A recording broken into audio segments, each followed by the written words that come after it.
एकदम प्यारे छात्रों, आपका बहुत बहुत स्वागत है। आज की इस वीडियो में जो हिंदी का प्रश्न बैंक एमपी बोर्ड ने जारी किया है उसके पद खंड के दो दो नंबर के प्रश्न और चार चार नंबर के जितने भी प्रश्न हैं सभी प्रश्नों का कंप्लीट सॉल्यूशन मैं आपको प्रोवाइड कराऊंगा। फ्रेंड, इससे पहले हमने एक एक नंबर के जितने भी क्वेश्चन हैं हिंदी के, गद्य के, पद के, सहायक वाचन, काव्यबोध, भाषाबोध, सबके प्रश्नों के सॉल्यूशन हमने आपको प्रोवाइड करा दिए हैं।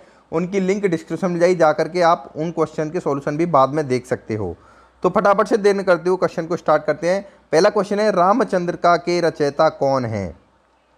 तो जो रामचंद्रिका है हिंदी साहित्य के रीतकाल के आरंभ के सुप्रसिद्ध कवि केशव दास द्वारा रचित महाकाव्य है। इस महाकाव्य में कुल 1717 छंद हैं।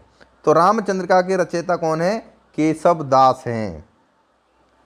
उसके बाद दूसरा क्वेश्चन पूछा गया है, गजमुख का मुख कौन देखता है? तो गजमुख का मुख दशमुख यानी कि रावण देखता है। आपको करना क्या है, फटाफट से सभी प्रश्नों के आंसर के स्क्रीनशॉट लेते हुए चलना है। फ्रेंड देखिए, तीसरा क्वेश्चन है, माँ सरस्वती की वंदना कौन कौन करता है? तो माँ सरस्वती की वंदना देवगढ़, ऋषिगढ़, श्रेष्ठ तपस्वी, भूत, भविष्य और वर्तमान को जानने वाले, उनके पति ब्रह्मा जी, शंकर जी और कार्तिकेय करते हैं। चौथा क्वेश्चन है, सूरदास जी किस भाषा के कवि हैं? तो ये ब्रज भाषा के कवि हैं। पांचवा क्वेश्चन है, मोसो कहत मोल को लीनो, यह कथन किसका है? तो यह कथन बलदाऊ की शिकायत करते हुए कृष्ण यशोदा माता से कहते हैं कि बलदाऊ उन्हें मोल का खरीदा हुआ बताते हैं। उसका देखिए फ्रेंड, छठवें क्वेश्चन में पूछा है, विश्वास में विष घोलने का काम किसने किया है? तो विश्वास में विष घोलने का काम सुजान ने किया है। सातवां क्वेश्चन है, मथुरा से योग सिखाने कौन गए थे? तो मथुरा से गोपियों को योग सिखाने श्री कृष्ण के मित्र उद्धव जी गए थे।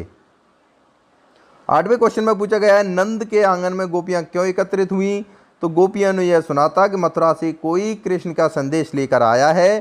तो प्रेम में मदमाती सभी गोपियां यह जानने के लिए नंद के आंगन में एकत्रित हुई कि उनके लिए क्या लिखा है। नौवें क्वेश्चन में पूछा गया है, कुटीर कौन सी नदी के किनारे बनाने की बात कही गई है?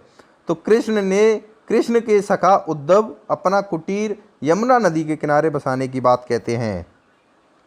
10वें प्रश्न में पूछा है, कबीर ने किसकी संगति करने के लिए कहा है? तो कबीर ने साधु पुरुष की संगति करने को कहा है। सत्पुरुषों की संगति करने से सन्मार्ग पर चलने लगते हैं, जिससे लोक परलोक सुधरते हैं। फ्रेंड, वीडियो की डिस्क्रिप्शन में टेलीग्राम चैनल की लिंक मिलेगी, तो उसको आपको जरूर ज्वाइन करना है, क्योंकि वहाँ पर मैं इन सभी प्रश्नों का PDF फाइल भी आपको प्रोवाइड कराता रहूँगा। हिंदी मीडियम छात्रों के लिए डाउट नट लेकर के आ चुका है बवाल ऑफर। पूरा सिलेबस कक्षा 9वीं और 10वीं के छात्रों के लिए 30,000 रुपये का पूरा सिलेबस आपको मिलेगा सिर्फ 3,000 रुपये में। कक्षा 11वीं और 12वीं के छात्रों के लिए 50,000 रुपये का पूरा सिलेबस आपको मिलेगा सिर्फ 5,000 रुपये में। फ्रेंड, इतना ही नहीं, सभी सब्जेक्ट के वीडियो लेक्चर, रोजाना होमवर्क, डाउट के समाधान, टीचर नोट, पिछले सालों के पेपर के सॉल्व, क्विज और पूरे कोर्स का रिवीजन भी इस बवाल ऑफर में डाउट नट पर आपको कराया जाएगा। फ्रेंड, इतने ही नहीं, सबसे मजे की बात यह है, अगर आप मेरा कोड फिजिक्स हिंदी यूज करते हो तो 500 रुपये की भारी छूट आपको डाउट नट पर दे दी जाएगी। तो देर किस बात की, कोर्स की लिंक डिस्क्रिप्शन में जाइए, रजिस्ट्रेशन कीजिए। में पूछा गया है, नाव में पानी भर जाने पर सयानों का क्या कर्तव्य है? तो नाव में पानी भर जाने पर सयानों का काम यह है कि उस पानी को बाहर निकाले और अपनी नाव को डूबने से बचाए। 12वें क्वेश्चन में पूछा है, कबीर के अनुसार शरीर रूपी घोड़े की विशेषताएं बताइए। शरीर रूपी घड़े की विशेषताएं बताइए। तो कबीर के अनुसार मानव शरीर मिट्टी के कच्चे घड़े के समान है, जो पानी पड़ने से टूट जाएगा और हाथ में कुछ भी नहीं बचेगा। बढ़ते हैं 13वें क्वेश्चन की तरफ। बुरे आदमी द्वारा बुराई त्याग देने का खरे व्यक्तियों पर क्या प्रभाव पड़ता है? तो बुरे व्यक्ति द्वारा बुराई त्याग देने पर खरे व्यक्तियों को उस पर उत्पात करने की शंका बनी रहती है। 14वें क्वेश्चन में पूछा, बिजली की चमक देखकर कवि सखी को क्या सलाह देता है?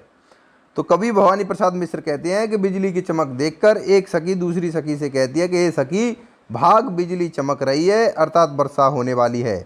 बसंत के आने से पृथ्वी में प्यार के अंकुर फूटने लगते हैं, पंछी भी प्रसन्नता के साथ उड़ती रहती है और दादुर भी वर्षा आने के कारण चलने कूदने लगा है।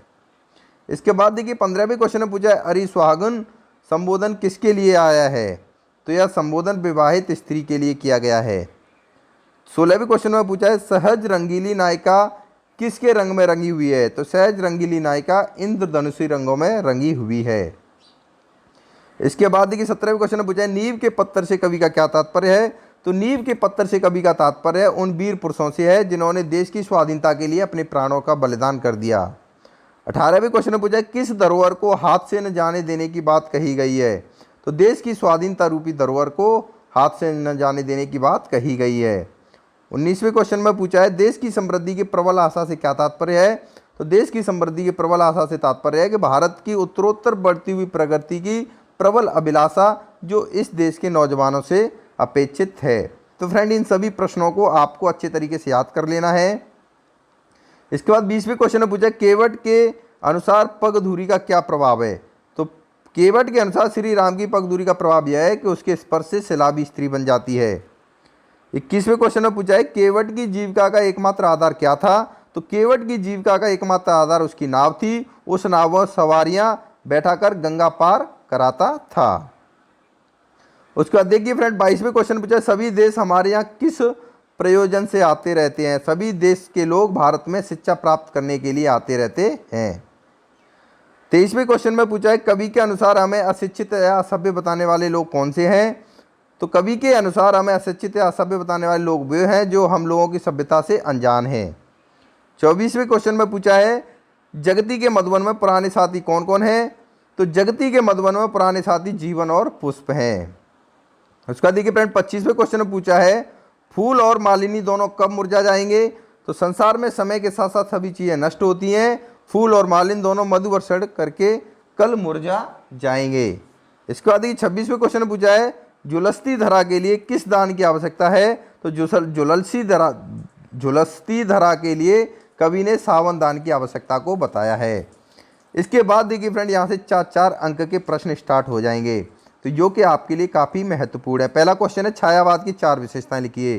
तो 4-5 विशेषताएं यहाँ पर लिखी हुई हैं, फटाफट से आप स्क्रीनशॉट ले सकते हो।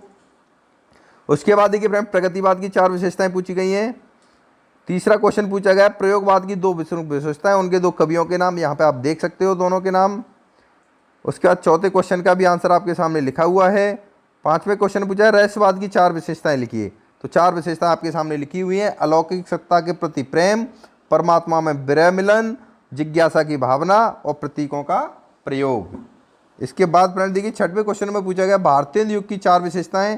तो उसकी भी 4 विशेषता आप यहाँ पे फटाफट देख सकते हो। नंबर 1 राष्ट्रीयता की भावना, नंबर 2 सामाजिक चेतना का विकास, नंबर 3 हास्य व्यंग, नंबर 4 अंग्रेजी शिक्षा का विरोध। उसके बाद देखिए फ्रेंड निम्नलिखित कवियों की काव्यगत विशेषताएं निम्न बिंदुओं के आधार पर कीजिए। तो यहाँ पर जीवन परिचय पूछा गया है तो इनको आप अपने आप स्वयं हल कर सकते हो। उसके बाद देखिए फ्रेंड संदर्भ सहित प्रसंग लिखने के लिए बोला है तो यहाँ पर प्रसंग लिख दिया, संदर्भ भी लिख दिया गया है, प्रसंग भी लिख दिया गया है और व्याख्या भी लिख दी गई है। उसके बाद दूसरा यहाँ पर पैराग्राफ दिया गया है, इसका भी संदर्भ प्रसंग व्याख्या आप देख सकते हो।